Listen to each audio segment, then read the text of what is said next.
News. If you want to join the conversation on Twitter, our hashtag for tonight's event is CJFJTalk. I'd like to thank BMO Financial Group, our exclusive series sponsor, for making this series possible, and our thanks to this evening's reception sponsor, Waste Management. Ipsos Reid conducted a pre-event poll exploring Canadians' thoughts on celebrity gossip in the news. We've included the poll results in your program, and our thanks to Ipsos for undertaking the research on our behalf.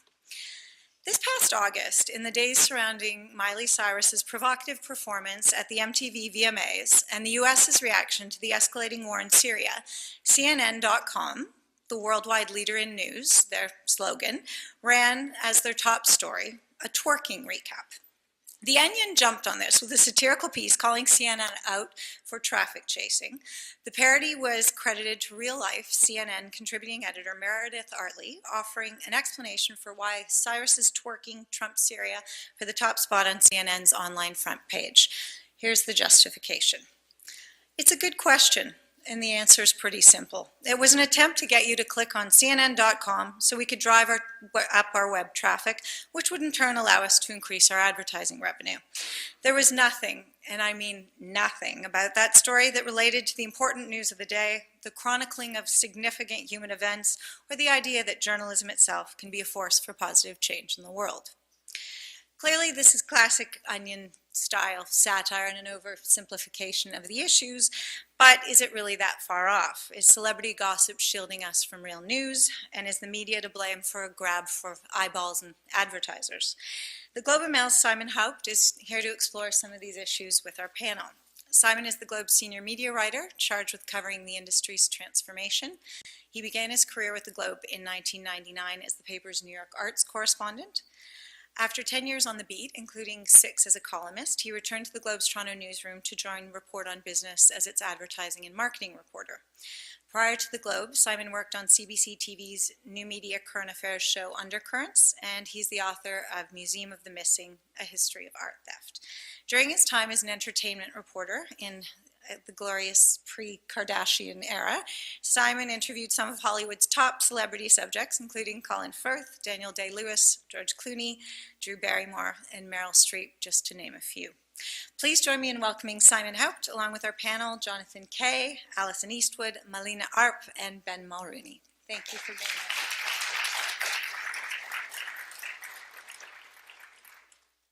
Thank you, Natalie. I'd forgotten about Colin Firth and George Clooney and all of the men that you mentioned. Natalie warned me that she was going to refer to me as an entertainment correspondent. I said I was an arts correspondent, and I think I'm hopeful that we may actually be able to get into whether the two have anything to do with each other.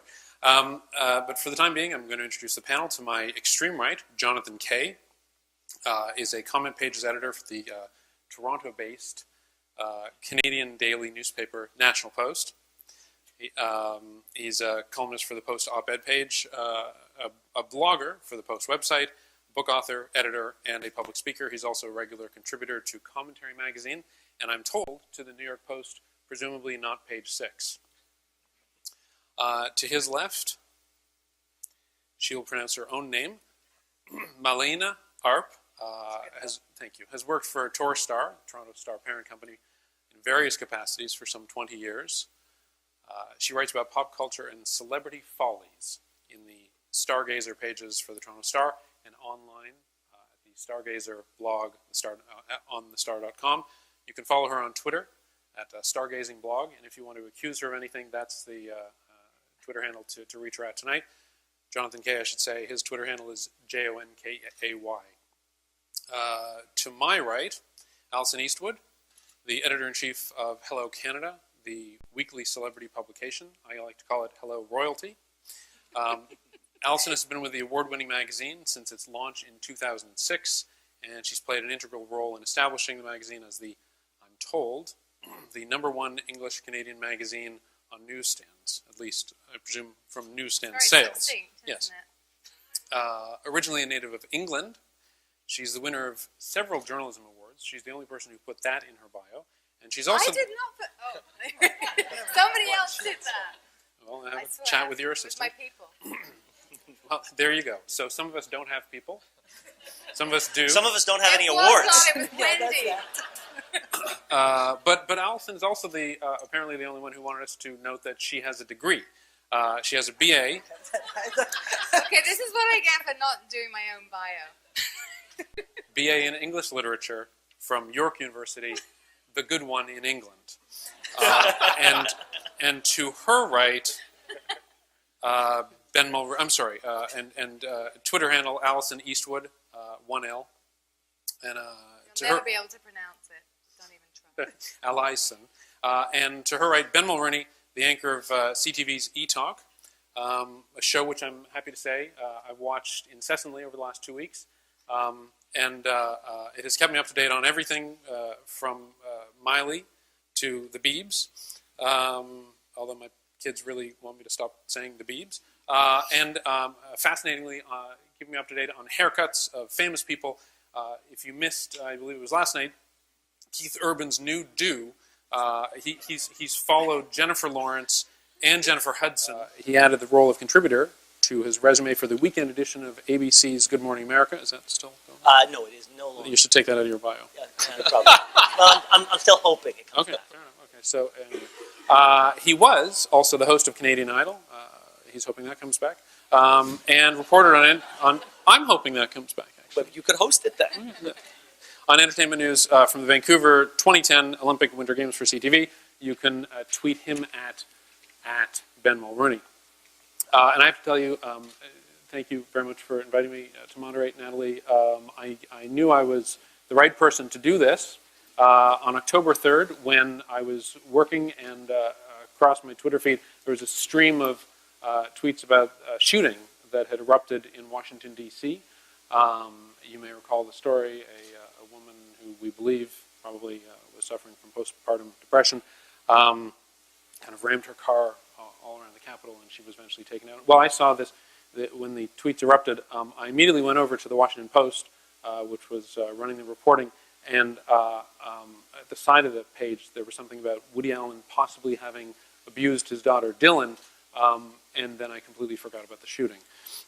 So half an hour later, I climbed back up out of the rabbit hole and just went about my work. But I can tell you anything you want to know about Woody Allen and Dylan. So, Allison, hello, Canada.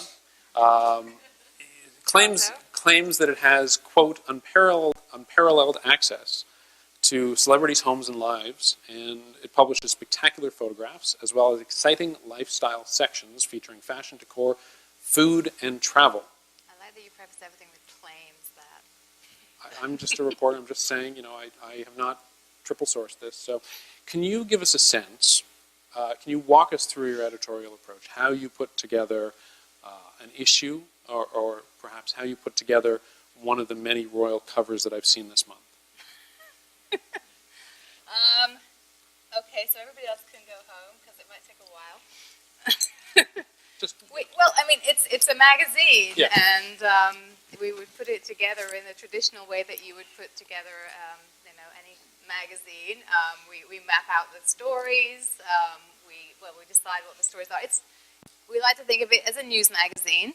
It's a weekly, Okay. so very much in the way that Maclean's maps out its strategy for the week and its tactics, then we would do the same thing. We have editors, we have writers, we have sources all around the world. We have reporters in Hollywood.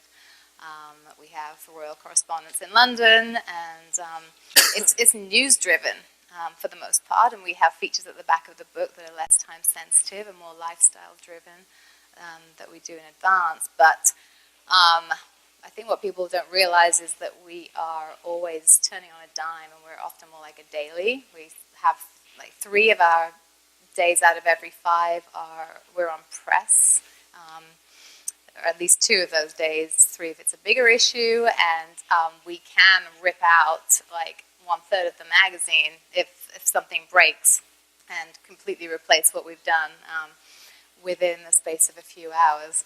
So. So we're always trying to bring, to bring what we consider to be news in royal and celebrity world to our readers in as timely a fashion as possible. And that can be challenging in this era. How important are, in all seriousness, I joke about the Royals. I love the Royals. In fact, if you've seen the front page of today's Globe and Mail, we may have had a Royal or two on there. How important are, I guess I didn't realize how important the Royals were to Canada until Hello Canada continued to put a number of covers on the newsstands. Well, the thing about Canada is, and Ben will totally agree with me, aside from being one of our few celebrities, we don't really have a star system in Canada. And Hello has 35 editions around the world, and almost every single one of those editions, they have a very healthy base of local stars, and they wouldn't even need Hollywood stars to supplement the content, or, most of them are fairly interested in the royal family.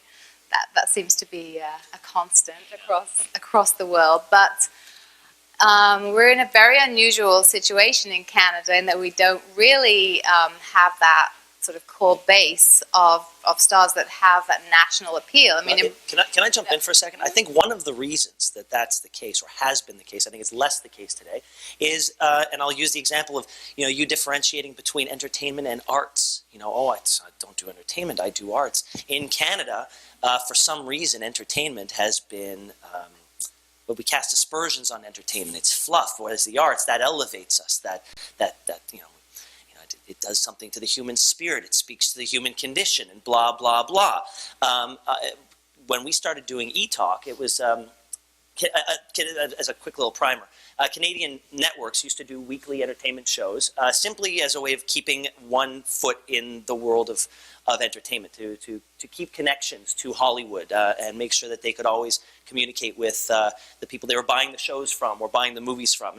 And the reason we started doing a daily entertainment show was because we needed a secondary place to promote Canadian Idol. In the United States, they had Entertainment Access Hollywood and all the magazines and all the blogs, and we didn't have any of those. So CTV said, we're going to do it ourselves. What we realized, though, is when Canadian Idol went off the air, E-Talk's numbers went up. And for the first time, we said, Jesus, we're doing a daily show here with Canadian content, mandatory Canadian content rules, and people still want to watch our show. Maybe we've undervalued the appetite that Canadians actually have for their own talent. And so we devoted a lot of time, energy, and sort of a creative juice to tell these Canadian stories in, yes, sometimes sensational ways, and ways that would make people roll their eyes. And when we'd go on a Juno red carpet and ask people who were they wearing, and the stars would look at us and, as if we were insane and say, I'm wearing Value Village. And that's how it was for a couple of years until a publicist said, wait a second, they're constantly being asked who they're wearing. I represent a small Canadian designer. I'm going to put that person's clothing in the hands of that artist who will be at the Junos next year, and close to 1 million people are going to watch that red carpet. And the next time that person is asked who they're wearing, they're going to reference a Canadian designer. And then E-Talk is going to cover that Canadian designer. And so in our very sensational way, and this is not meant to be hyperbolic at all, E-Talk and shows like E-Talk, I should say shows that were inspired There are by no shows E-Talk, like we help build Canadian culture. Well, and so does Hello. But the thing is that if your content wasn't anchored in Hollywood, Yeah. it would not have the appeal Well, we to try- the average viewer. But you try to gradually fool- incorporate the Canadian content into that. We've been and you get people spoon-feeding it to excited. Canadians Yeah. for a long time. I think in a lot of ways they don't know that we're telling them a story. Exactly. And if you elevate the accomplishment of Headley to the as high as was what Beyonce is doing, Canadians don't know that they are celebrating their own. And you can fool them into getting excited, and then it takes on a life of its own. At least that was our theory, and the way we look at the world, it makes sense. So you're, just for the record, so you're proud that you pulled the wool over the eyes of millions of Canadians. Well, I think there was a disservice being done to Canadians for a great many years that we were telling the stories that we thought mattered. We were telling the stories of Laura Secord, and we were telling the story of the hockey sweater. We thought this was the end-all, be-all of what defined Canadians. And How you've old got are you? hard-working... How old are you? Trust me, that stuff still airs on TV, Okay, and fine. it He's pisses a me off. Mulrooney. It pisses me off because we've got young Canadians who are working their asses off to make music and make television shows and build fashion houses. And unfortunately, they are viewed by a lot of people in media as not doing anything that matters. You didn't like those heritage minutes?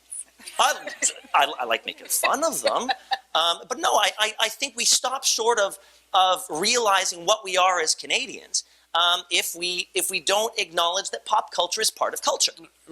Sure, absolutely. So you both, it seems to me, see your roles as basically celebrating Canadian culture and Canadian stars, creating. I mean, you've said you essentially single-handedly created a Canadian star. Single-handedly. Yeah, we're just riding on Ben's coattails. Nice virtuous circle. Marlena, what do you make of what these two have said? Do you? I'll just start there. Well, I basically don't give a rat's ass where people are from, as long as it looks like they're drunk or their tongue is hanging out or they're saying something really dumb or doing something incredibly stupid. That's what I'm looking for. They can be from wherever they want to be from. We should have passed the wine around a bit earlier. Well, that then reminds me of something that, John, you said during a previous conversation you and I have had. Speaking of drunk, people's tongues hanging out, we were talking about Rob Ford, right? Yeah. And it's your take that he's as much of a celebrity as any of the Hollywood stars that we were talking about. I'm skeptical about drawing a distinction between celebrity journalism and sort of non-celebrity journalism because I think they've merged. If you look at guys like Mike Duffy or Rob Ford, it's incorrect to call them celebrities, but they're sort of anti-celebrities in the sense that they're famous for being either corrupt or buffoonish or something like that. But the way they're covered, there's some crossover. I remember I was looking at the National Post website at the most read stories, and I think like at one point there were like 12 out of 13 that had Rob Ford. And this was our twerking moment. Rob Ford had become, and in a way he was a sort of anti-celebrity. He was on Fox News and he was on CNN. Jon Stewart, the gold standard of American satirical celebrity. And a couple of days ago, some small town Florida sheriff busted the local mayor and said, what do you think this is, Toronto? This is a form of celebrity. And so when I write editorials and op-eds about Rob Ford, and I can be very high-minded and say, well, I'm writing about politics, I'm writing about public life.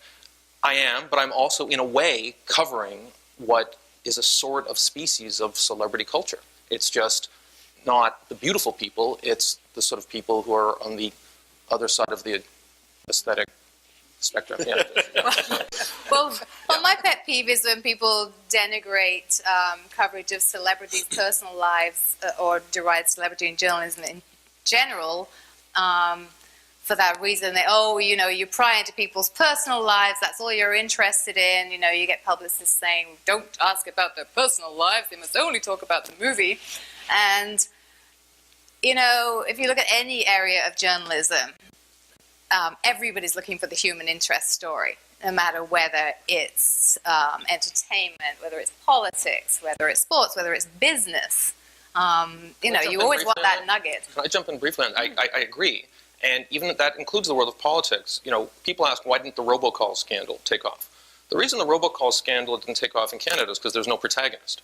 Whereas Mike Duffy was arguably a much lesser scandal. That took off because there is this protagonist that, he looks like the sort of third-rate James Bond villain. Aha! That's the guy. That symbolizes something I think about politics. Or Rob Ford, that's someone who symbolized something about class warfare in Toronto. Or Sarah Palin, she became a sort of celebrity because she was a lightning rod for what people think about politics. And often the difference between a story that takes off and a story that doesn't take off, it has a sort of human symbol attached to it. And that human symbol becomes a sort of celebrity, whether it's Miley Cyrus or whether it's a political figure. Well, the robocall did have a single individual attached to it. It just happened to be somebody we didn't care about. It was a low-level functionary. Right. It also may have had something to do with lack of interest from certain mainstream newspapers. I don't know. But no, actually, you make a good point. It was not an entertainment journalist who coined the phrase, if it bleeds, it leads. That was a mainstream journalist that came up with that. That happened long before TMZ. The era of sensational journalism predates entertainment journalism. I'd also like to add that Hello Magazine completely ignored robocalls. Yeah, it was just. I'm sure it was on our panorama page. Yeah. That's what you were alluding to, I think. But, that's but- awesome, but no, Ben's right. I mean, the sensationalist, if that's how you want to term celebrity journalism, I mean, it goes back to very revered names in journalism, like Pulitzer and Hearst. I mean, they were putting out essentially like tabloid newspapers and writing sensational headlines and getting people all worked up and prying into people's personal lives and dirty laundry. I mean, certainly nothing that Hello would ever do. Well, no, it's right. I mean, I'm mindful of the fact that, not to get distracted, but you're bringing up, publishers who distracted, millions of people, and obviously in some cases helped create wars. So let's not get distracted, and let's talk about the stuff that's in Hello and the purpose that it serves. You talk about prying into people's lives. I've only been reading Hello. It's true, for a couple of weeks, maybe a month or so. But thanks to Next Issue, which is at the moment being rolled out by Rogers, her employer. Future publishing. And I welcome you to come and take a look, because it's amazing. I've seen dozens and dozens of Hello Canadas, and I've just asked me anything. I'm not sure you do anything that one could call prying. No, and the difference between Hello, the claimed difference, as you might say, the difference between Hello and other celebrity magazines, and to some extent any other publication that covers celebrity, is that we offer it to you from the inside out as opposed to the outside in. So the idea of Hello is that you're there with the people. We're not sitting outside judging and pointing and commentating. We're actually in there with the celebrity, or with Kate and William in the royal baby's crib. Right. That's really, I mean, that is the way that it was created. And actually, what's really fascinating is, probably not for tonight, really, but is that Hello was founded as Hola in Franco-era Spain, almost 70 years ago, and it was created as an escape from the horrors of day-to-day life and the horrors of the reportage that was coming out of, in all the newspapers. And there was nothing really to read that wasn't very oppressive and depressing and just factual. And That was a drag. Right, yeah. I know, imagine that. Right. But that was why Hola was created. They decided to sort of invite readers to escape into the lives of movie stars and royals and key society figures at the time.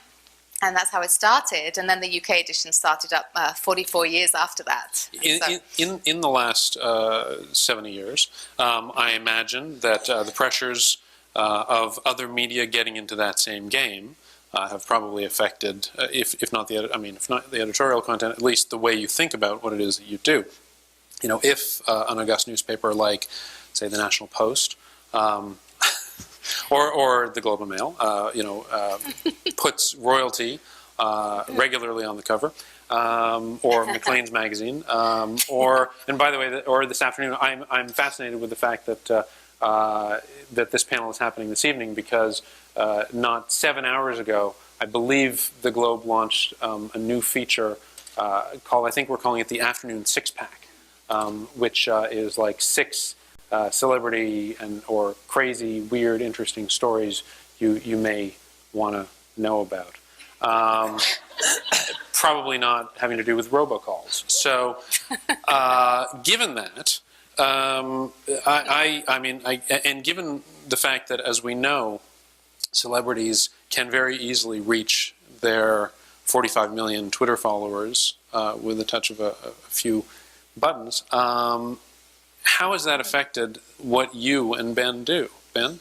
Well, I think it's important to sort of look at it from two angles. One, you've got sort of the people covering it, which is our show and Hello and a number of others. And we try our best, and we talked about this a few days ago, we try our best to run our newsroom like a proper newsroom. So we want to be first, and we want to be right, and we want to fact check, and we want to make sure that what goes on the air is accurate. That being said, we'll concede, and there's nothing wrong with it. In our world, we will report on innuendo and rumor and those things that are salacious enough to titillate and that sort of thing. So you got that on one side, but then you've got the arena that we sort of report on, and the world of entertainment is a protected world. It's a gated garden, and to gain access, you have to go through. You have to jump through hoops, and you have to know the right people, and you have to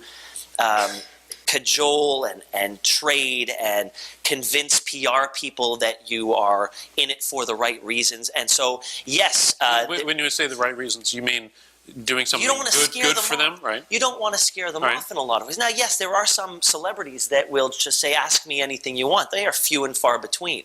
Whereas a place like Parliament Hill or the political sphere, I think, only works if at least they give off the appearance of transparency and easy access. You mean like Tony Clement, transparent minister? I mean, as an example. Yeah, well, you know what I mean. Look at what's happening with Obama. The White House press corps is literally up in arms over their lack of access. If E-Talk, Entertainment Tonight, Access Hollywood, and every single show in North America decided they were not going to report on this celebrity or that celebrity because of lack of access, that celebrity would be fine. They would find another way to promote their film. And so it's from that end, we're playing by a different set of rules. And because we're playing by a different set of rules, we have to behave differently. It's not that we don't have a serious intent. It's not that we don't want the story to get out there. It's not that we don't want it to be accurate. It's that the people we're playing the game with insist on playing by a different set of rules. John, is that, you okay with that? Well, first of all, I know my Toronto Star colleague plays by a very different set of rules, so we'll hear from her soon. But I actually find the world of celebrity fascinating for that reason. The ground rules that take place before interviews, where you say, you can ask me about my latest movie, you can't ask me about this or that. But it's interesting because, and I kind of respect it, because the defining quality of a celebrity is that people want to know every single thing about their life. And that is not true of any other human in society. When I do an interview with some wonky guy who's written a book, I interviewed a guy last week he wrote a book about the assassination of JFK. He was thrilled to talk to me, some academic who's written a book, and he knew that when I got on the phone with him, I wasn't going to say, what's your sexual orientation? What do you have for breakfast? How many people have you slept with? Because he knew I was going to ask him just about his book. That's the only interesting thing about this person's life, is the book he wrote. Everything else about... Let's hope he's not watching right now. He knows where he is. No, but... And in a way, there's no ground rules, because both of us know that everything else in his life, except this one thing he's done, this one contribution to humanity, is totally banal. In the case of celebrities, they are people who every single thing, there is no limit to what people find interesting. If they went to the doctor, their fans would want to know about the tests for their psoriasis. No, literally, there are people out there who will go on eBay and find the most obscure, arcane bit of... So if I were I'm not, I would also set ground rules, because when you go into an interview, you're one of the few, there's 1,000 people in the whole world who you literally don't, there's an inexhaustible number of questions about your personal, your sexual life, your medical history, that there's interest about. And so I guess I see why they want to protect that, because there are people who want to know about it. I think that once in order to become that famous, once you're unbelievably famous, you're a millionaire, you live a life of untold luxury. You live that life because I buy your movie tickets, or I buy your song, you can't then all of a sudden say, oh, I'm sorry, I'm not going to talk about my children or my shoe size or what I eat for breakfast. Then the bargain has been violated. The bargain that is made with me as an entertainment consumer, and this person who lives a life of I don't know what, because he's good at saying lines, or because he has a nice voice, not because of anything that matters in the grand scheme of things. So I have a real problem with this whole, you can't take my picture, you can't. And also, of course, we know that there are celebrities who have the paparazzi on speed dial. Sure. And who, the moment the Oscar campaigning starts, all of a sudden, they're shopping with their children at the local market when we have never seen them with their children before. So you can't have it both ways, and I have absolutely no pity for any celebrity who feels hounded. Well, we try to be sensitive to the ones that don't like to be hounded or don't want their children to be photoed. I mean, obviously we're offered, thousands of photographs and from all around the world every week, and we have ground rules about, you know which celebrities are very sensitive to it. Well, a group of celebrities banded together in California, and now a law has been passed which could potentially put a paparazzo in prison for, intrusively photographing the child of a celebrity. And, it's difficult because you do have to, obviously you want to bring to your readers the things that they're interested in, but you really have to strike that balance. And we do know which celebrities cooperate with photographers and which ones don't, and we really try to favor those pictures. All right. So, but I mean, you're striking that balance because you want to continue to have access. Well, it's not. I mean, but it's also the whole ethos of the magazine. I mean, it's what our readers want. Like, they want to trust it, and they want to know that the celebrities are participating in it, or if not actively participating, then, tacitly giving it their blessing. As opposed to... Yeah, so that it's trustworthy. And not only do we have the celebrities' trust, but we have the readers' trust. Can I just jump in on that? Because there's something false there for me. Because you presented the magazine as saying, well, you're delivering the perspective from the inside, from the perspective of the famous people, from the royalty. But life lived from the inside in any institution is full of shame and cynicism and embarrassing details. Trust me. Speaks from experience. Yeah, but have you read any of the interviews in Hello? I mean, we don't shy away from uncomfortable subjects. Really? Really? Yeah, because I think that thing about how the pillbox hat didn't match the shoes, I mean, I didn't see that as a moment of shame in the last interview. I mean, so I think... Look, you should read the Robert Kennedy interview. Absolutely. Right. You know why? Because they actually mentioned in passing, in half a sentence, that his wife committed suicide. But anyway, on to the next thing about his 6 children, and that's why he's not going to run for office. I will say, was there like another page where you went into why his wife committed suicide, all of that kind of, because I might have missed that. We'd covered that in a previous issue. Okay, fine. Okay, But sorry. listen, I watched a lot of the Rob Ford interviews that took place over the past few weeks, and almost every single, I will say, everyone that I watched really reminded me of a Hollywood junket. There wasn't a single journalist, in my opinion, great journalists in a lot of cases, but there wasn't a single person who managed to crack that guy. There wasn't a single person who got past his messaging. He had something to promote. Crack that guy. Just got it. But he had something to promote. He had a message to get out there, just like a Hollywood celebrity who's got a movie or a fashion line or a TV show or a song. And he pushed it on even the best journalists out there who took it from him. Did you see the Matt Lauer interview? Yeah, but I don't think he cracked. Okay. I don't. Okay. I think. Well, I mean, look at him. I mean, I think he got his message across the way he wanted. That's an unfair standard because, I mean, I couldn't crack this coffee table if I kept asking questions to it. I mean, if someone is willing to just say lies and silly things to any interviewer, it's unfair to say, well, the journalist failed to crack that guy. If he's willing to make but it still led the news. It was still promoted because you wanted the viewers, because it was just sensational enough. You could have said, this is a piece of shit, we're not airing it. But you don't. You put it at the front of the news. You lead the show with it. All right. No, and I think to that point, when we're talking about... Nobody walked out of their interviews with them. I'm sorry. So when we talk about clickbait and people saying, oh, you're just putting up celebrity in order to get eyes on it. Well, it wouldn't work if people weren't interested. We could put up recipes for boiling potatoes and people wouldn't click on it, right? I mean, it has to be interesting. And by the same token, I think this poll, I think when people are called up and asked, do you follow the debate in the Senate, or are you interested in Miley Cyrus's ass? What are they going to answer? They're going to lie. Lie is what they're going to do. It is meaningless, a poll like that, because people are never going to admit to watching porn and to stealing from the corner store. It's just Whoa. not going to happen. No, but it's the I was same like thing. with you, and then like, whoa.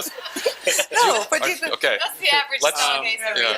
No, speaking of, that poll, and one of the questions is who's most likely nowadays to create sensationalized, quote, clickbait to drive people to media sites, celebrities themselves or their publicists to get noticed by as many people as possible, or media who do sensationalized stories about celebrities to get as many people as possible to their digital media sites to earn ad revenue. And I was actually fascinated by the fact that apparently whether they have no reason to lie about this one. So 1/3 of people said, hey, celebrities create the news, and 2/3 of the people said media. And what fascinated me about that is that I think if you'd asked the same question, say, 50, 60 years ago, people would have said, what do you mean celebrities create their own news? I mean, that would be completely an absurd notion because the machinery had not been exposed. And we now know, more or less, how the celebrity industrial complex works. We know that Ben has to make agreements not to ask I presume Lady Gaga about certain things. We know that, and I don't want to keep pointing at Ben and Allison here, but we know... No, but it's true. It's true. But we have to also remember that a lot of these interviews come by because they are on a promotional tour. And you're not going to sit down with Lady Gaga just because she happens to be bored. You're going to sit down with her because she's got something that she wants to promote. Okay. I should also mention that in terms of clickbait, and I think I'm probably the only person actually bringing data today. It seems so. I have charts and graphs and everything.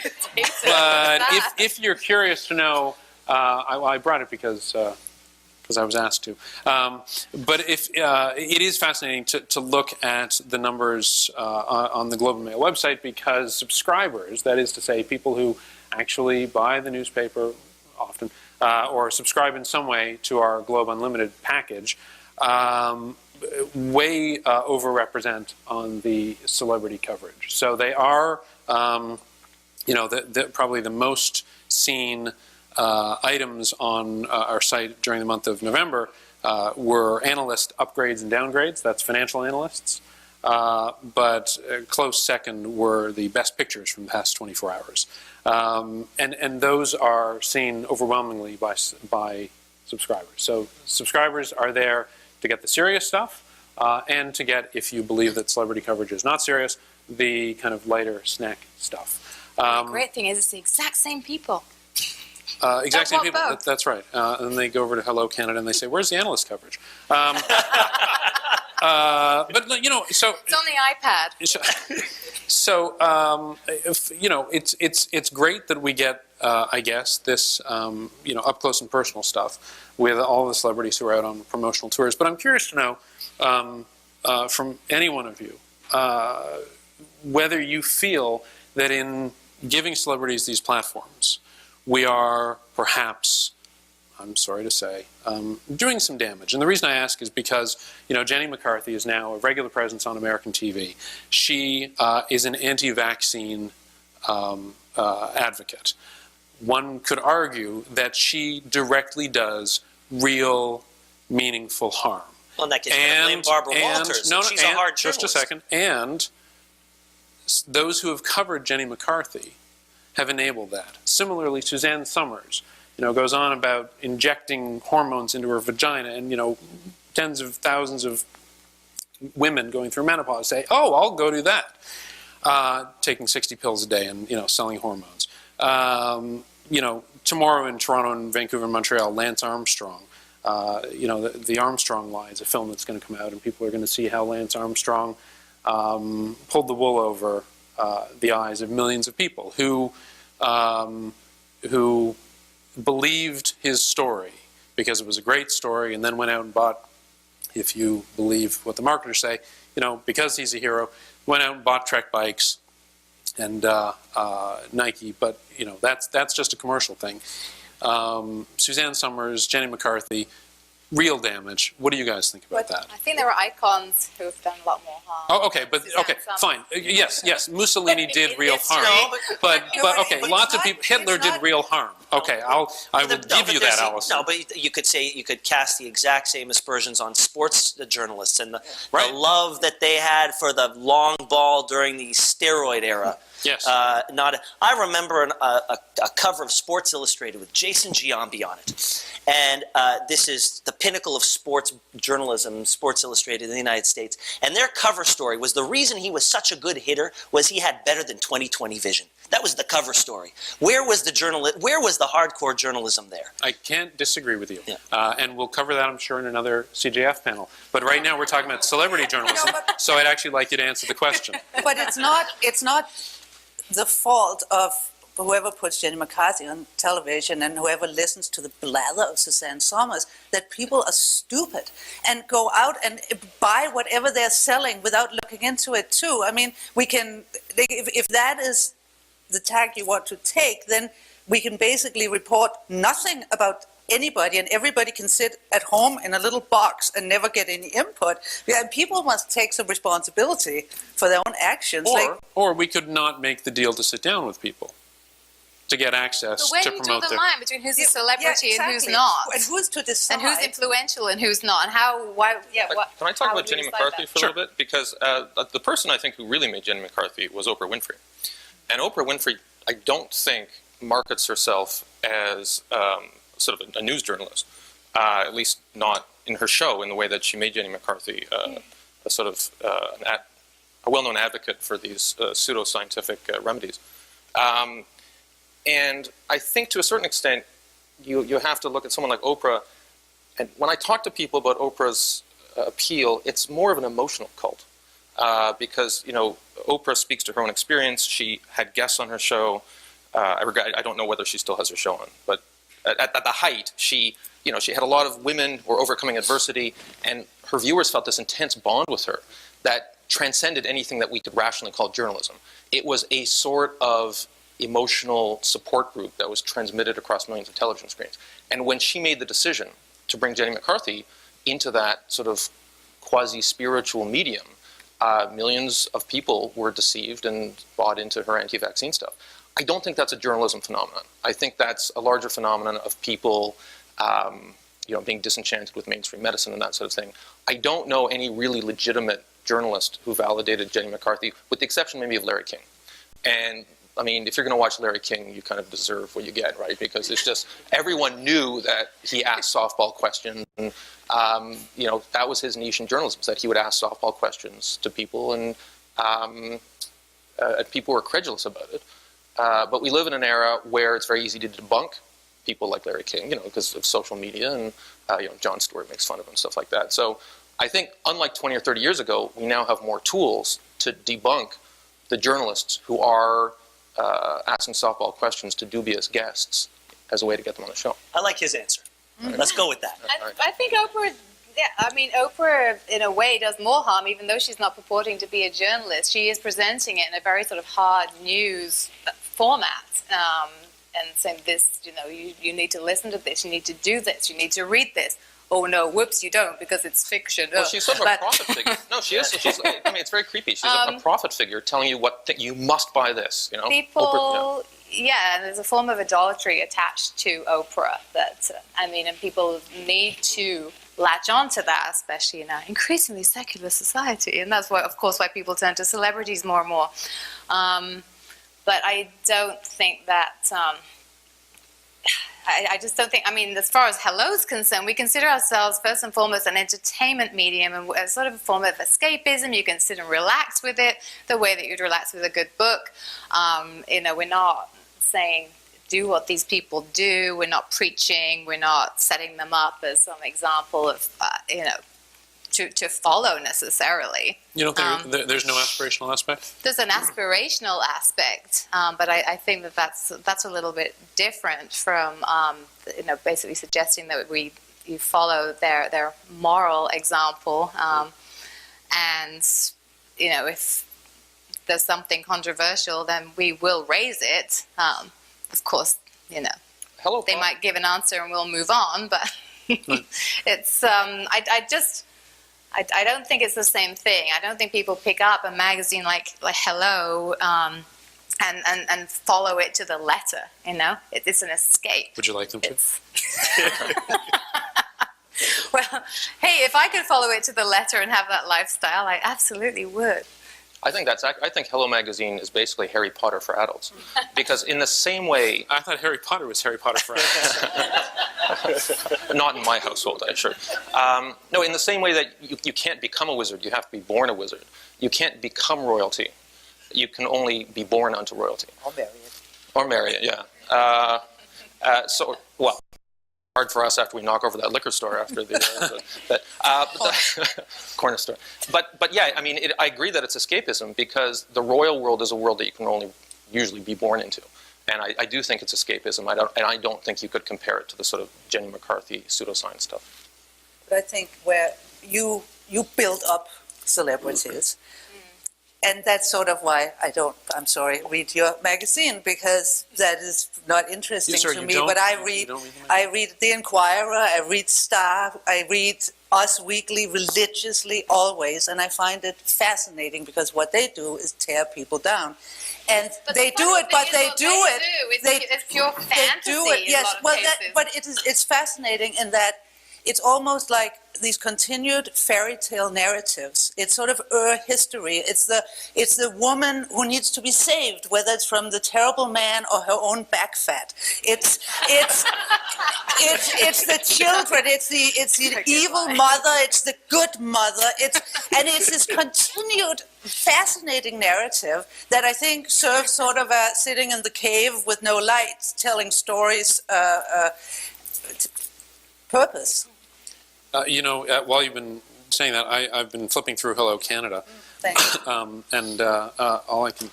Because I was looking for your spread, and all I keep running into is royalty. I'm desperately trying. It's been a busy year for royalty. Yeah, I guess so. Do you remember which issue you were? It was the Céline was on the one cover. with Céline on the cover. God, see, that's the problem. See, I was looking at all these royal issues. Because I was curious. How does something like that come about? Well, in that specific case, my wife and I. Wait, sorry. How many times have you been in?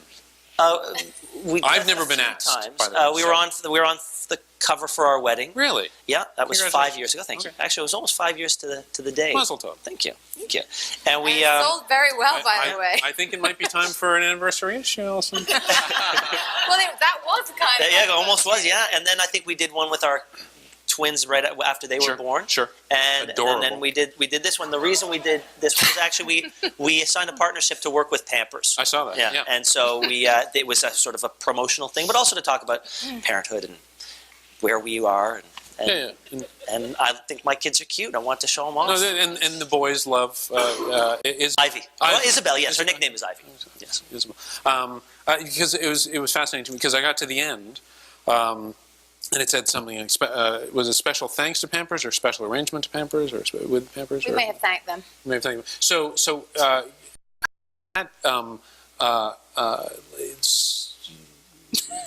looking at me like. Oh no, I'm curious to know what word's going to come out next. I was just waiting for the word. Spit it out. Was that an ad? I think as we're spokespeople, so yeah, there was an element of promotion to it.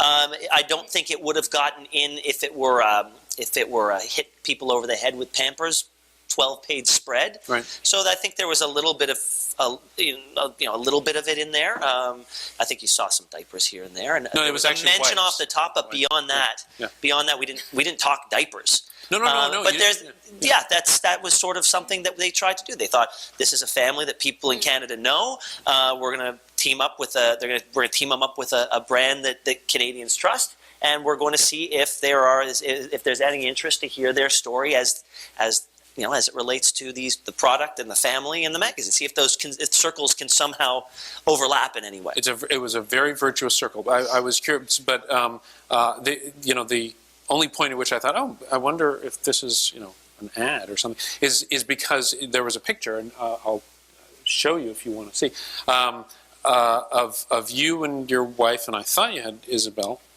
And there's a box of the wipes, I'm right? sure, The yeah. Pampers, and Yeah. just kind of arranged in a way that you kind of had to see it. And here's the interesting thing, and you've been a dad for years. Mm-hmm. The wipes were open, and I was like, "Oh, you don't leave them open." But perhaps we had Total just, rookie mistake. perhaps we had just use changed one. her. No, she was all clean and lovely. Of course she was clean. She's because shiny. we had used She the sparkled latest, like a Mulrooney, the latest cleaning technology from Pampers. It was lovely. So I was just so it was only at that moment that I was like, well, maybe so. So Alison, Occasionally, we will partner with companies, yes, Okay. to bring us or to help us with our photo shoot, help offset our photo shoot costs. the cost. Okay, and I'm curious. So just not to keep, but like, do you tell readers that that's paid for by Pampers? Well, it's not altogether paid for by Pampers, but help. that's we're thanking them. Yes. And you're like, I don't know who to. Do you even have children? No, I don't. No, I, I had to give them the Pampers. I am so tired of being manipulated by Big Diaper. It's yeah, it's very disillusioning. But on the other hand, it's not surprising. You watch a movie these days, and the characters all have the stuff. Like I play video games sometimes, and it's the product positioning in video games is now way more blatant than what you're just describing. So I don't think this is something that we can blame on celebrity journalism. I think I don't think that's blamed. we're all looking for. I'm revenue. curious about the ecosystem. We're all looking for revenue sources. Right. Yeah. It's fairly ubiquitous, but in some cases, I mean, we didn't get access to Ben because of Pampers, but sure. if you look at the A-list sphere occasionally, it will happen that it does help us to get access to someone like a Beyonce, because they're promoting a fragrance, and Sure. you Yeah. take that door, And for the record, but not in a whorish way. a what?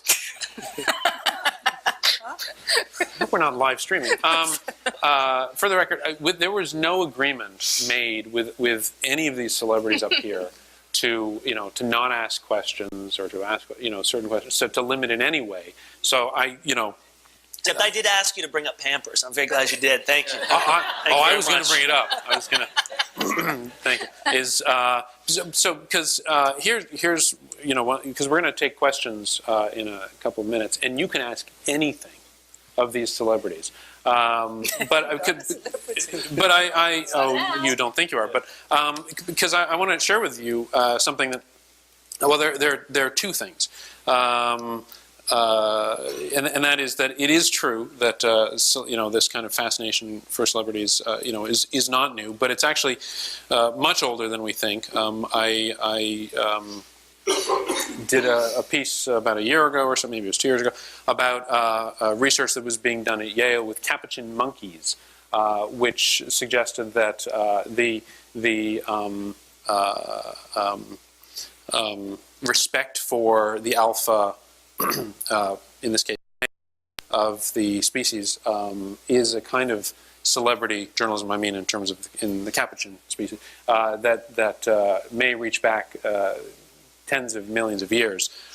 So the idea is that what these researchers at Yale were doing were they were training these monkeys to use a kind of currency, and then finding out if these monkeys would actually spend more of this currency on kind of alpha male branded food, and in fact they would actually spend more on brands that had been endorsed by capuchin celebrities.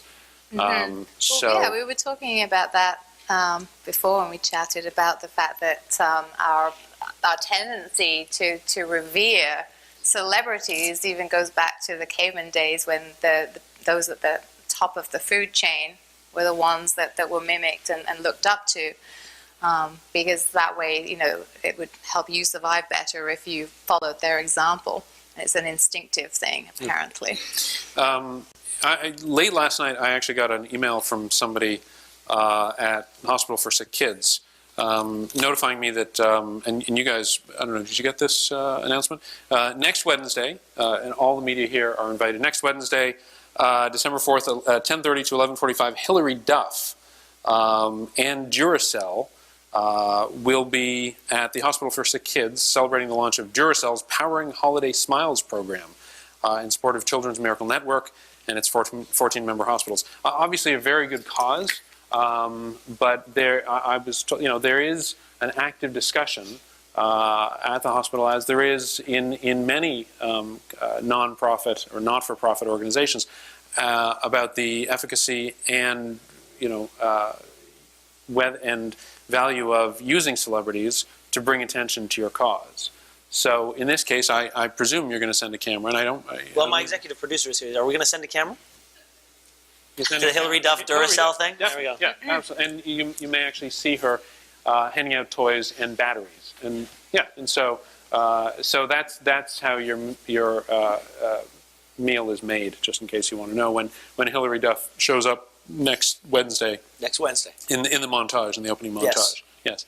But that's how a lot of these things. As you were saying, everyone's looking for revenue these days. That this world is changing very, very quickly. It's not the studio doesn't just rely on ticket sales at the box office anymore. Everything is cannibalized and parceled out. And if a battery company has the money to bring a celebrity in, and then the battery company has the money to bring a celebrity in. Full stop. But it's not a matter of revenue. In this case, it's a matter of attention, kind of breaking through all of the. Well, there's a lot of noise. You're right. Yeah, there's a lot of noise, and so how can we get our message across? Like I said, I sort of view these things as circles, and sometimes they approach each other, their orbits approach each other. Sometimes they intersect, and in that point where they intersect, they are aligned, and sometimes our show has its own circle, and it aligns with them, and that message is one that we want to help.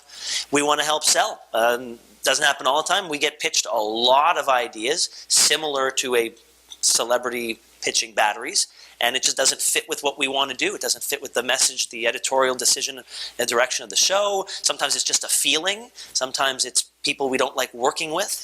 There's a lot of factors that go into making that decision. It's not just, there's a celebrity in town, let's cover them. Right. Do we have got some time for questions? If anybody has any questions, there's a microphone. I'm told that we have to ask from over there.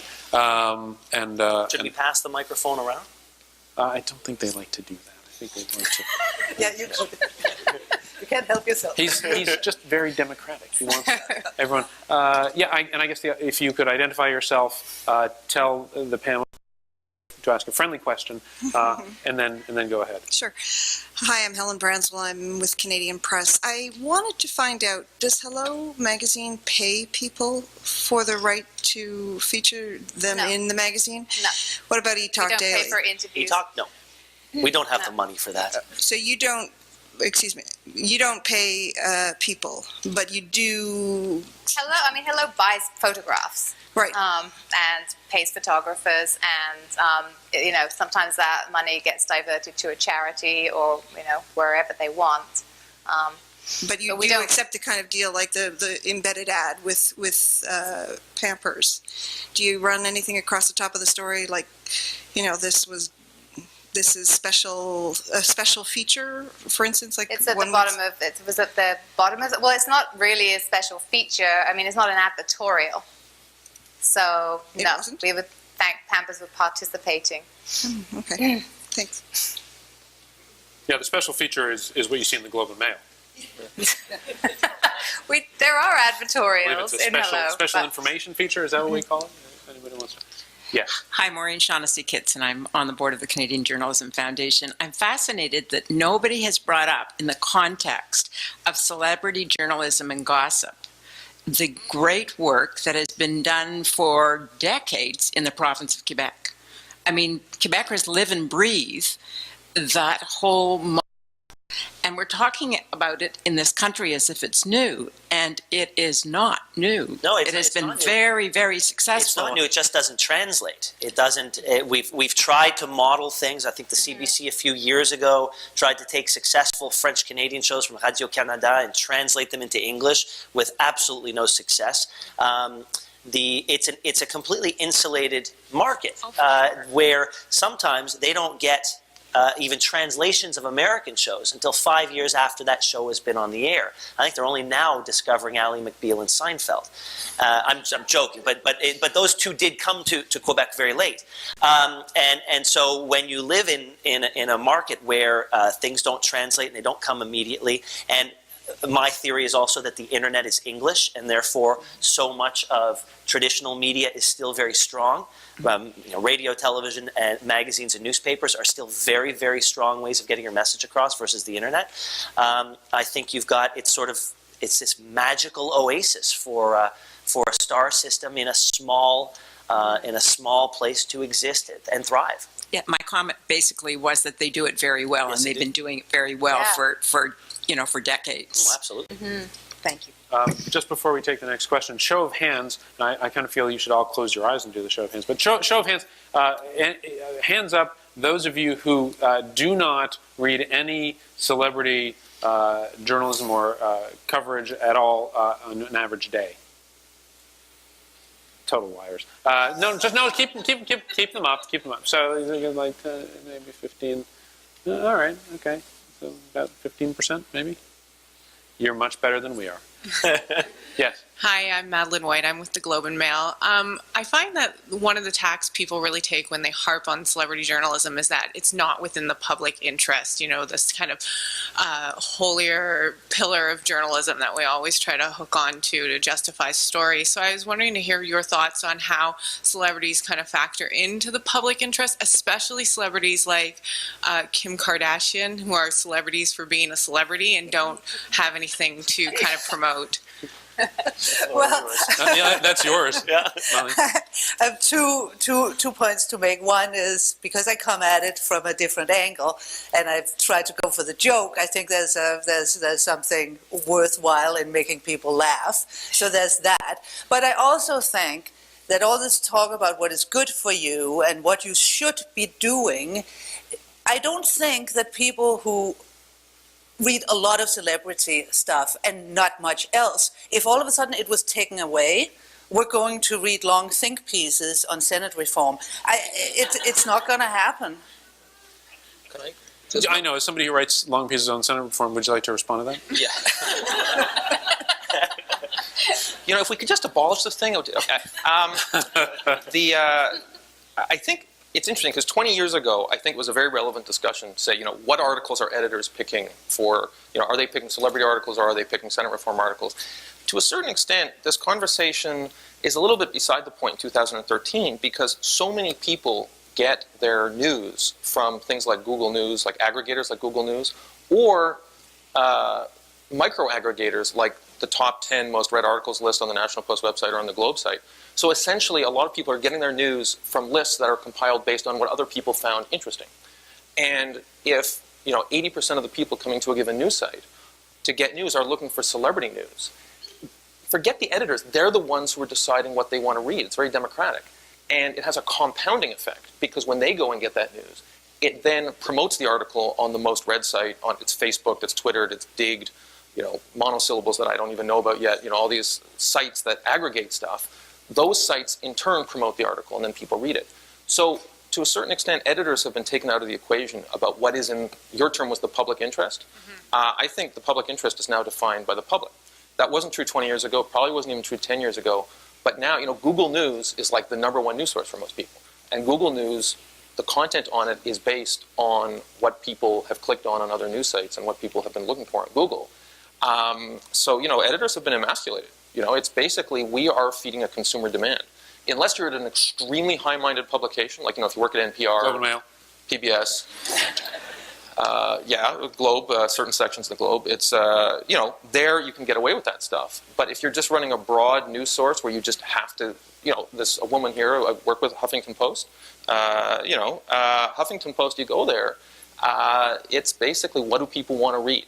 And that's one of the reasons Huffington Post has been successful. That you don't have high-minded people sitting around wood-paneled rooms saying, what should we make people read? People read what they want to read, and often what they want to read is celebrity stuff. It is true. Generally, and my experience with the Huffington Post is they are not high-minded. They're not low-minded. Like it's. I didn't say that. Yeah, okay. And They're medium-minded. The mainstream media is just as guilty, if you want to term it that way, of creating celebrities and fueling the frenzy. And making celebrities out of or bigger celebrities out of already high-profile figures like Will and Kate, for example, and the baby. CBC, CTV, all the newspapers were all over every aspect of the engagement, the wedding, the baby. I mean, they were all there, and they all helped to fuel this huge and the baby frenzy. Bump. The weirdest thing was the baby And the bump. bump. There was 2 days when the leading celebrity in the universe was the inanimate material in the stomach of this British woman, Kate. Like that was really weird. But And I've been interviewed by the Globe and Mail and the National Post on all topics pertaining to bumps, babies, engagements, weddings, wedding dresses. I mean, so, let's not just say, oh, well, it's those those celebrity magazines and those TV shows that are really We everybody wants it. We want part of that little magic that you've got. But what's fascinating is that obviously, I presume that makes things more difficult for you. Because you've then got to find something unique. It's like, hang on a minute, they're ours. But I would say also that, if you take, for example, the death of Michael Jackson, I think TMZ broke that. And I would argue that most definitely was in the public interest to talk about. And then you establish sort of a sliding scale of what is and isn't, and who gets to decide what's in it. You could make an argument. I wouldn't make this argument, but you could make an argument that the Kardashians are worthy of discussion simply because in these troubled economic times, everything they touch turns to gold. And that in and of itself is something that we could and should dissect and study and in certain ways possibly emulate. I don't know, but you could make an argument that a lot of these things that we deem trivial, simply if you looked at them from a different perspective, are worthy of discussion. Would anybody like to make that argument tonight? Somebody just walked away from the microphone. Yes. Hi, I'm Stephanie Wilson Chapin. I manage all of the digital news properties for Bell Media. So I live every day looking at the screen and looking at what people are reading and talking about. And it's always been my thought that we should both drive and reflect the conversation. And there was a lovely segue there. And I feel like I have to stick up a little bit for Hello and eTalk and all of our wonderful celebrity journalists. I love Hello, and I run news sites every freaking day. I love Will and Kate. I am not afraid to say that, okay? There's nothing wrong with me. Don't judge. And I can tell you that Canadians and people do too. We had our baby cam. I had a live camera on the front door of that hospital right up until the birth, and I can tell you that our traffic was crazy. So what do you mean? Like, can you quantify that? Because I would have thought just the camera was crazy, but it was a pool feed, dude. Like, it wasn't just us. It was so competitive. Everybody had the door cam. Right. We also had the chimney cam for Pope. Yeah. Okay? So my question to you guys on that is digital has absolutely changed, I think, in many ways, our consumption habits, our appetite. It's certainly changed celebrity journalism. Regular people can access without an editor, without having a newsroom dialogue about what they should or shouldn't be looking at. What do you think that has meant now to this genre, that there's so much out there on the internet to go through? What impact do you think that's had? Well, I think the impact that it's had, it can be felt in all areas of journalism. I mean, I don't have any numbers to support this, but it just seems to me that there's this race now, because of the immediacy of Twitter and social media.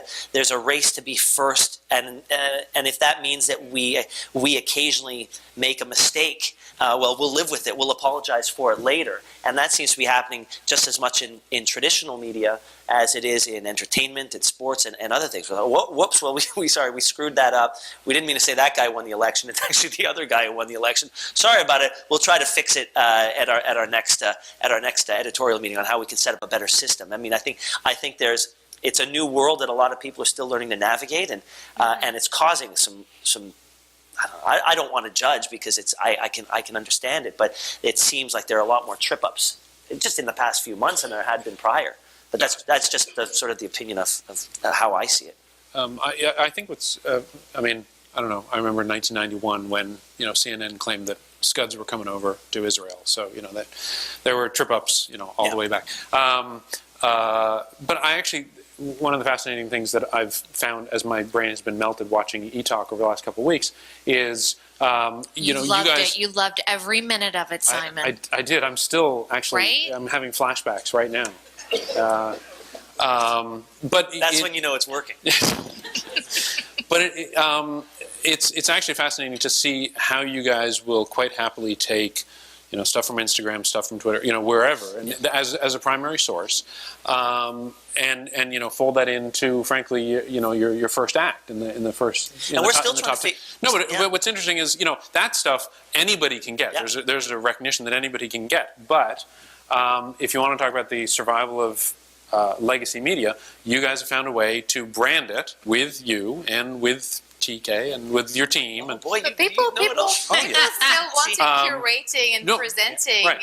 in a logical way. I mean, And we're still trying to figure out how to do that. It's like the difference between getting, like all the raw, unedited footage you could possibly want to get your hands on from a movie, and then an actual movie, right? The numbers for our show we're in our 12th season, are higher than they've ever been, and at a time when fewer people are watching television, and fewer people and more people are getting their news immediately online. It's an oddity. I think it's because the only explanation I can come up with, because they don't let me into the meetings where they do focus groups. The only thing I can come up with is they like how the news is packaged, presented, and sort of dissected on a show like ours. I think that, as you said, there's a curation effect. I think when you take all that information, you put it through the e-talk machine, they like what comes out the other end. Because otherwise, I mean, I don't know why else somebody would watch, given the fact that you can get most of this stuff online or in magazines. Just like you, Ben, and your pocket square. Well, there is that. And the dreamy eyes. Yeah. Hey guys, I'm Cassie. I've never really used a mic, so hopefully this isn't too awkward. I don't have an outlet, but I'm just the ultimate pop culture junkie. And while you guys were talking, I had like 102 questions for you, but I have settled on one. Ben, you said something that I think is very accurate in telling that the world of celebrity is a gated garden. I'm very interested in this realm of old celebrity versus new celebrity. And my question to you guys as a panel is, where do these new celebrities like the Kardashians, who are arguably disrupting the norm, fit into this realm that is the gated garden? Is there a taxonomy of celebrity? I think there is. Yeah. Well, you go ahead. No, I really, I just write dirty jokes. I have no theories on how it all holds together. I think a family like the Kardashians, it's a lack of royalty in the USA that draws there's that sort of hunger for a family that everybody can somehow aspire to be and at the same time snicker about. And I mean, with the addition of Kanye West, it's like, it's a dream come true for everybody. And they do stupid shit all the time, and then they're forgiven, and people keep watching them, and it's fabulous, but I don't quite know why. I mean, maybe I'm full of shit too. I think with the Kardashians, you've got John Hamm makes fun of them, and they go on Twitter and they say how upset they are with John Hamm, and Anna Wintour won't put her on the cover of Vogue, and Kate Middleton clothing and sends it all back to her, and Katie Couric makes fun of her and then sends her a present, and then Kim erupts on Twitter. I think that as somebody who follows them for a job, but certainly doesn't follow them as closely as others might, I think that they probably enjoy the fact that they make a lot of money, but wish that they were on another plane of celebrity. And I think a lot of celebrities who, I don't know, are, how do you say this? A woman like Britney Spears is very controlled by her publicists. Because in a lot of times they don't know where the real story begins and the story that they want to tell people ends, and so you don't get a satisfying interview out of a person like that. A guy like Tom Cruise, who should hate the press, actually loves them quite a bit. It's very odd. So I think there are these different stratas of celebrity, and I think there's different there are people who see us as simply sort of a means to get their story out, and others will talk to us with a certain level of enjoyment. And so I'm not quite sure what this question was, but that's what I have to say about it. Okay. I mean, I think as a follow-up, I think more what I was getting at is you kind of have this group of people who consider themselves celebrities and are putting themselves out there with unprecedented access. So I guess what I'm very fascinated by is the difference between the access to a personality like Kim Kardashian in comparison to someone like Britney Spears, who is very controlled, and whether or not that disrupts the entire celebrity ecosystem. They probably have just as many people around them, actually, and you sometimes find that, almost the less of the star, the more walls they have around them, and the more difficult they make it for you. I mean, it's really kind of on a case-by-case basis, but...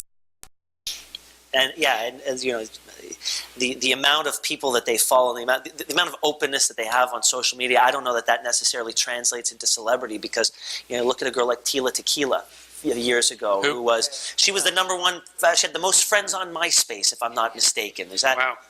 If I'm not mistaken, that's how she got. She was famous for a lot of terrible things, and she couldn't translate that. I mean, I think she was a precursor to Kim Kardashian, and she couldn't translate that. So being open and willing to share the most base parts of your life doesn't necessarily mean you're going to, get into that gated garden. Thank you. I don't know. Does he have to use the mic? I think. May you use it? Well, can you use the mic? No. Can we bring the mic? I know, but no. But people are, watching from all four corners of the world. No, they're not. You have a question at the top. Yes. Guilty pleasure or real news? Yes. What is your decision and what is our decision after these very eminent people have talked about it for a long time now? Well, I know the answer, but we have another question. I'll answer that in a minute. Hi, my name's Bill Doscotch. I'm a journalist here in Toronto. So Frank Magazine is back. They've revivified the brand as an online-only project. Where does Frank fit into the Canadian celebrity and gossip ecosystem? Well, I don't know what it's reinvented as yet. I haven't seen it yet. Yes, Mr. Mulroney, would you like to speak about Frank Magazine? No, I think by the time this show is over, it'll be gone again. Okay. So I have nothing to say about Frank. I never read Frank. I don't know what to say. I think there was a movie made about Frank once that pretty much said everything that needed to be said about Frank. Okay. So that's it. Okay. I was always kind of embarrassed to look at Frank because I looked at it and say, my God, we're such a pathetic country that this is like the sort of, college mimeograph type thing that is being used to satirize us. Like, it always seemed such a third-rate thing that if Canada were really a first-rate country, we'd have like Spy Magazine, or like we'd have some glossy thing that really made me laugh. What he said. Yeah, there we go. Yeah. But though you have no familiarity with it whatsoever. Oh, I have a passing familiarity with it. But this is the first time I actually heard that Frank Magazine was coming. Yeah. I actually am shocked because the thing before it was always a subject of litigation, right? Because the first thing you need to do when you have a gossip magazine is hire lawyers. Right. The idea of having an online magazine with no money, but that is also slandering people, seems like kind of a lose-lose proposition. So yeah, it sounds like a really bad idea. All right, but if it's based in Cayman Islands, then perhaps that's a go. No lawyers. No. I mean, perhaps it could be bundled with the walrus or something. Oh wow! I would love Frank to thrive because I think it has broken stories through its history that are important stories, some which even have to do with some currently suspended senators. And these stories nobody else would touch. So I know that there is no love lost between Frank and some members of the Canadian establishment. But look, I think for muckraking, frankly, in Canada, we do have so few real outlets that go where go to places that people should go. I think it's great. Unfortunately, I took a quick look at some of the stories that were on there a couple days ago, and it seems to have the same mix of possibly true and absolutely incorrect, poorly sourced stories that I remember. So, not to generalize. Hi, I'm Cliff Lee. I'm from the Globe and Mail. Simon, I don't know how the hell you found the afternoon six-pack today, but thank you for mentioning it and It's picking awesome. it out. Thank you. Thank you. I'm the one behind lots of Simon's ire toward our celebrity coverage. There's no ire. I just it's wry observation. Thank you. So I feel like we've discovered today that people's value of celebrity journalism is very personal because, like it or not, we're all consumers of it. I do believe that you're all liars. Put your hands up. But in that spirit, I just wanted to ask whoever has produced some celebrity journalism, what would you say is, I don't want to use the word embarrassing, but like, what would you say is a piece of celebrity journalism that you've produced that you wish you could have done better for whatever reason, because of lack of access or because of the arrangement of that piece of journalism? And as a palate cleanser, what would you say you're proudest of?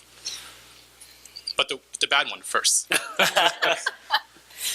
I can't remember a specific one, but I would have to say anytime I was asked to talk to somebody like Paris Hilton, because I don't care what she has to say. I don't care, and I don't think a lot of people care what a person like Paris Hilton has to say. So things like that does require a palate cleanser for me. And what I'm most proud of is I think what I started with today was the fact that people can roll their eyes at our show, and that's fine, they will. But a lot of people will still tune in. And as we've done that, I think we've done something. I think while we've had fun and while we've poked fun and been over the top, I think we've done a real service on our show, and we continue to. And so, yeah, I'm proud of that. How do you get through that Paris Hilton interview then? Pardon? How do you get through that interview if you're not the least bit interested in what they have to say? Oh, in the earlier days, it was like I think it's only halfway through where I realized, what am I doing? How am I sitting here talking to this person? But fortunately, my producers don't make me talk to her anymore. So there you go. Allison, did you want to answer? Yeah, I mean, I can't think of any story that's in the magazine that I would say we're ashamed of or could have been better, but there's difficult moments with celebrities, and my writers feel it a lot more than I do because they're out there in the trenches, and you send them on to red carpets and they're promised 5 minutes with a star, and they stand there for 2 or 3 hours, and then they get shut down. The publicist whisks them away. It's it's not very glamorous all the time. In fact, rarely. And then there's times when when you really have to act as reporters, and it's difficult. Not difficult to act as real reporters, but you have to do difficult stuff like tracking down and repeatedly trying to get a hold of members of Corey Monteith's family. But that's a story that we were very proud of, but that was not easy at all. It's like, did you get a hold of him? Yes, I managed to get 2 minutes with him, but did you get childhood pictures of Corey? No. Okay, you've got to call Corey's dad back and get his childhood pictures. It's like, those moments are when, it's very rewarding, because you feel you are getting something, and presenting something to the reader that they wouldn't otherwise have got. So those things make me proud, and also because I know you love the royal aspect so much. Too, my mother's British. I did get a Diamond Jubilee medal for Hello's service to Canadians in really giving them royal content that they hadn't got before. Was that one of the awards that you that does not classify as award-winning journalism. Okay, well, we'll go with that later. John, which celebrity story are you least proud of that you've done? Celebrity stories. I think the closest I've ever come to a celebrity story, I think I once met Mike Duffy, and I think I What was he wearing? I think he was dressed like this. But no, I guess thank you for inviting me. I'm like the only person here who I think, Ben, you're like the closest I've ever met to a celebrity. Sorry, you're the only celebrity I've ever met. No, I'm going to shut up now, is what I'm going to do. Yeah. Marlene, did you want to? Well, I don't really do those kind of stories, and I have neither standards nor pride. So I will say that my biggest accomplishment is when I managed to put a joke in the Star that maybe some people don't understand how dirty or how it doesn't belong there. So that when I sneak something by the editors, that's my proudest accomplishment. Awesome. We may have time for one more question, but if anybody else wants to hit the mic. But in the interim, the question we will ask is, straight answer, I feel like Oprah, yes or no? Celebrity journalism, guilty pleasure or real news? Go. I think you have to call it real news. I don't want to make people feel guilty. It's real news. Okay. Molly? Of course. Of course, what he said? Of course, what he said. Yes. I think it is. Pleasurable news. The real answer, you're all wrong. It's both. It's a guilty pleasure and real news. But that's okay. You still get the wine afterwards. Any other questions? Yeah. Yep. Last. Go for it. I have one question. You guys have a bit of a role in defining celebrities. Ben alluded to it, that you're sort of a conduit for all the information that's out there, and what you choose and how you present it attracts an audience. On the flip side, you should try to remove your filters, Marlene.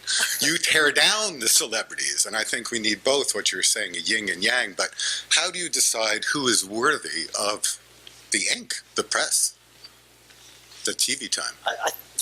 In our case, I think a lot of it has to do with just the experience of doing our show and sort of the instincts of our producers and identifying somebody who is a rising star and therefore giving them a little more attention, and identifying trends that seem to be exploding overnight and trying to jump on that wave as it's cresting.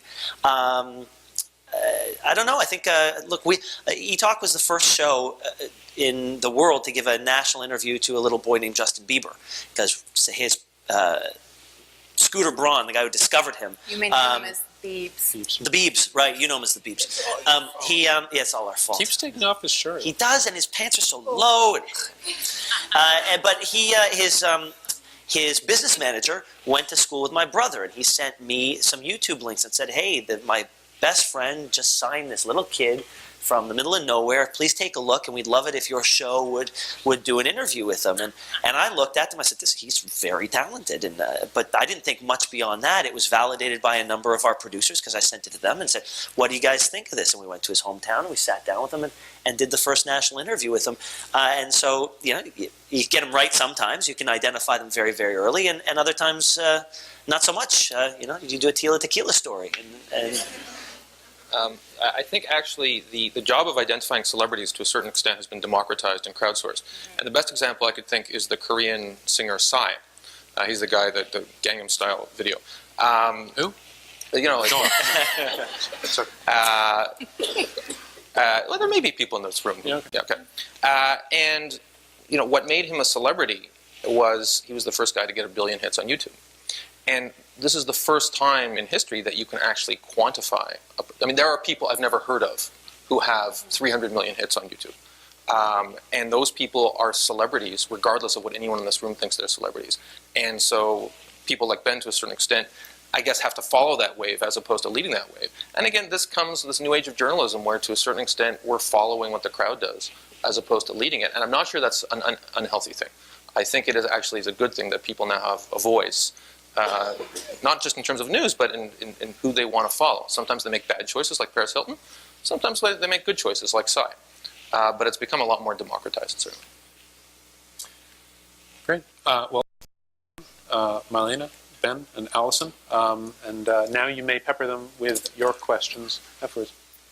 I'm Bob Lewis, chair of the Canadian Journalism Foundation. I think I can safely say Simon has been one of the liveliest panels we've had, so we thank you very much. And let's have a nice round of applause for all of them.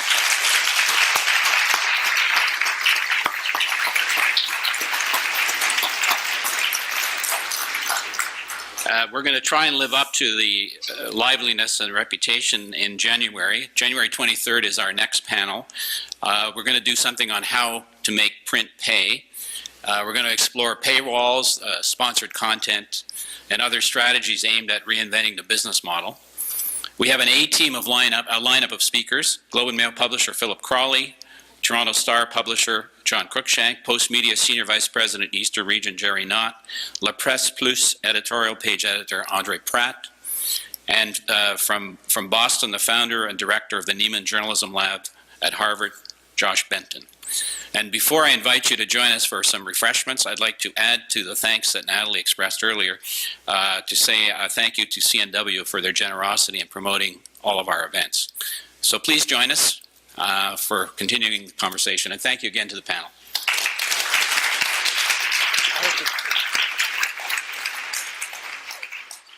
News.